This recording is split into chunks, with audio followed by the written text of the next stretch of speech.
मुगलों का महिमा मंडन करते बॉलीवुड में शायद पहली बार ऐसा हुआ है जहां मुगल कैरेक्टर को वैसा ही दिखाया जैसा वो थे या जैसा उनके लुक के बारे में इतिहास में सुनने को मिलता है।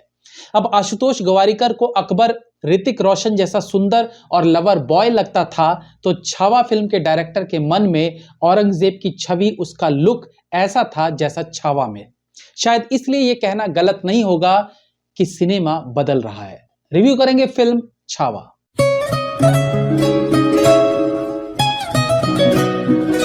औरंगजेब अपने पहले ही दृश्य में छत्रपति शिवाजी के बलिदान होने की खबर सुनकर कहता है कि शिवा जैसा दुश्मन हमें कहां मिलेगा, या अल्लाह दरवाजा खुला रखना, शेर आ रहा है।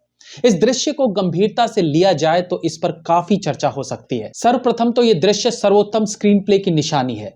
फिल्म छत्रपति संभाजी महाराज पर बेस्ड है, लेकिन छत्रपति शिवाजी महाराज की बात किए बिना इस फिल्म का आधार नहीं रखा जा सकता था। फिल्म मेकर की यह भी मंशा रही होगी कि समय को देखते हुए पूरा फोकस छत्रपति संभाजी महाराज पर रखना है। ऐसे में छत्रपति शिवाजी महाराज का इस तरह का बखान, वो भी उनके सबसे बड़े दुश्मन के मुंह से, ये कमाल था। इसे अच्छा स्क्रीन प्ले कहा जाना चाहिए जिसमें बिना एक कैरेक्टर को दिखाए उसकी पावर, उसके व्यक्तित्व, उसके साहस को बता दिया गया। इसके अलावा भी बीच बीच में कुछ कैरेक्टर्स के माध्यम से छत्रपति शिवाजी की वीरता सुनाई जाती रहती है। इस औरंगजेब के शुरुआती दृश्य में उसके चेहरे को फिल्म के आखिरी दृश्य में उसके चेहरे से कंपेयर करने के लिए गौर से देखा जा सकता है, क्योंकि लास्ट सीन तक औरंगजेब छत्रपति संभाजी महाराज की वीरता से थक चुका था। तो ऐसे में मेकर्स ने औरंगजेब के फेस पर मेकअप के थ्रू जो मुरझाया हुआ चेहरा दिखाया, वो भी प्रशंसनीय है। यूं तो इंडियन सिनेमा में अनेकों बायोपिक बनते रहते हैं, लेकिन जब भारतीय इतिहास से किसी ऐसे योद्धा पर फिल्म बनाने का निर्णय लिया जाता है जिसकी वीरता को लोग दिल से नमन करते हैं, तो डायरेक्टर ऑडियंस के उस कैरेक्टर पर जो विश्वास है उसे पूरा करने के लिए उस किरदार को वैसे ही पर्दे पर दिखाने में कामयाब रहे जैसा ऑडियंस एक्सपेक्ट भी कर रही थी, तो समझो फिल्म बॉक्स ऑफिस पर कमाल करने के लिए तैयार है। 2 घंटे 35 मिनट की फिल्म मैक्सिमम टाइम आपको सीट के एज पर बिठाए रखेगी। फिल्म इतने भव्य तरीके से शूट की गई है कि उस समय के एनवायरनमेंट को आप महसूस कर सकेंगे। कई बार आपने YouTube पर कुछ फिल्मों के ऐसे फनी दृश्य देखे होंगे जहां कोई हीरो अनबिलीवेबल तरीके से ट्रेन के ऊपर से बाइक जंप करवाता है या बस के नीचे से बाइक घसीट के दूसरी तरफ निकल जाता है। मैक्सिमम टाइम उन दृश्यों में बहुत खराब VFX यूज किए जाने के कारण वो मीम मटेरियल बन जाते हैं। छावा फिल्म में एक दृश्य है जहां छत्रपति संभाजी महाराज अपने घोड़े को बहुत ऊंचा कुदाकर दुश्मनों के खेमे में पहुंच जाते हैं। नॉर्मली आज के समय में देखें तो ये बिलीवेबल नहीं लगता, लेकिन पहली बात, ये उस समय की बात है जब घोड़े इंसान आज के मुकाबले कद काठी में अलग होते थे, तो पॉसिबिलिटी रहती है कि वो इतना लंबा जंप लगा सकते थे।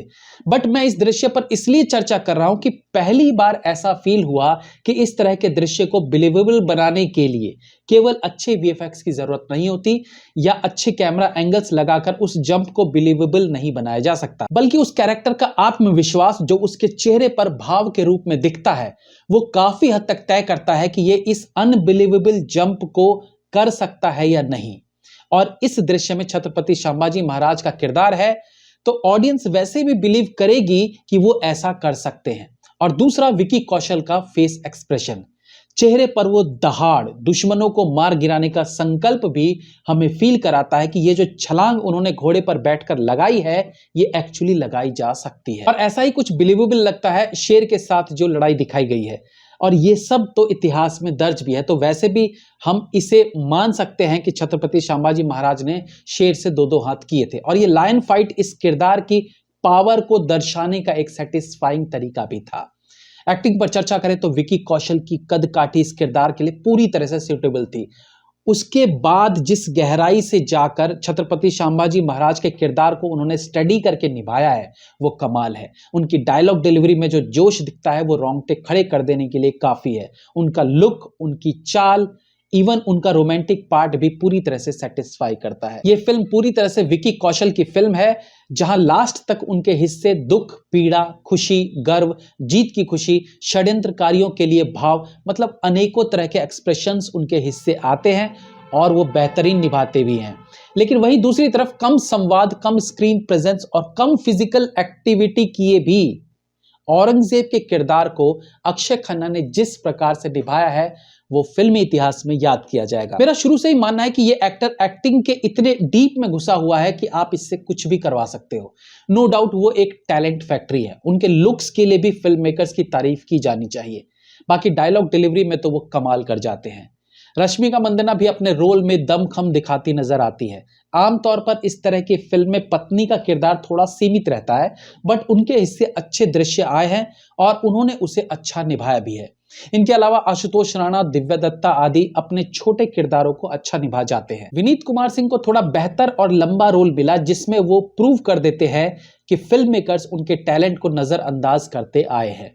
कविता सुनाते हुए उनके शब्दों की क्लियरिटी उनके किरदार को और बेहतर बनाती है। उनके हिस्से एक इमोशनल सीन भी आता है जिसमें उनकी बेहतरीन कलाकारी देखने को मिलती है। फिल्म में अच्छा कैमरा वर्क भी कई दृश्यों में फिल्म की विशालता का बखान करती है।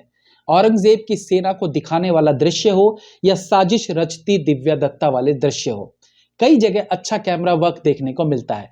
फिल्म का क्लाइमैक्स एक समय पर थोड़ा खिंचा हुआ जरूर प्रतीत होता है। हालांकि वो दिखाना जरूरी था, बट उसे थोड़ा शॉर्ट करके रखा जा सकता था। इसके अलावा कंटिन्यूअसली बिना ब्रेक के लगातार कुछ युद्ध दृश्य एक्शन सीन्स की एक्साइटमेंट को कम करते फील होते हैं। आई नो वो दृश्य इंपॉर्टेंट थे, बट देन स्क्रीन प्ले कुछ ऐसा लिखा जा सकता था जहां दो एक्शन सीन्स के बीच थोड़ा सा गैप हो। फिल्म का बीजीएम जबरदस्त है। छत्रपति संभाजी महाराज के व्यक्तित्व को भव्य करके दिखाने का काम करता है। अनेकों बार एक्शन सीन्स देखने को मिलते हैं, लेकिन रिपीटेड बीजीएम सुनने को नहीं मिलता। हर बार एक नया music.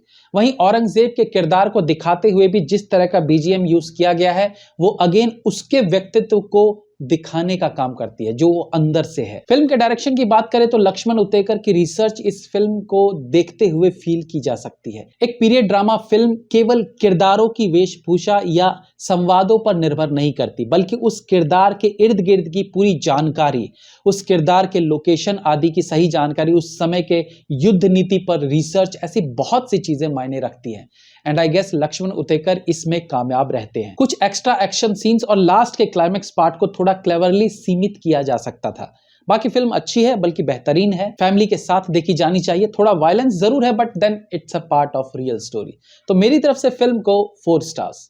Have a nice day.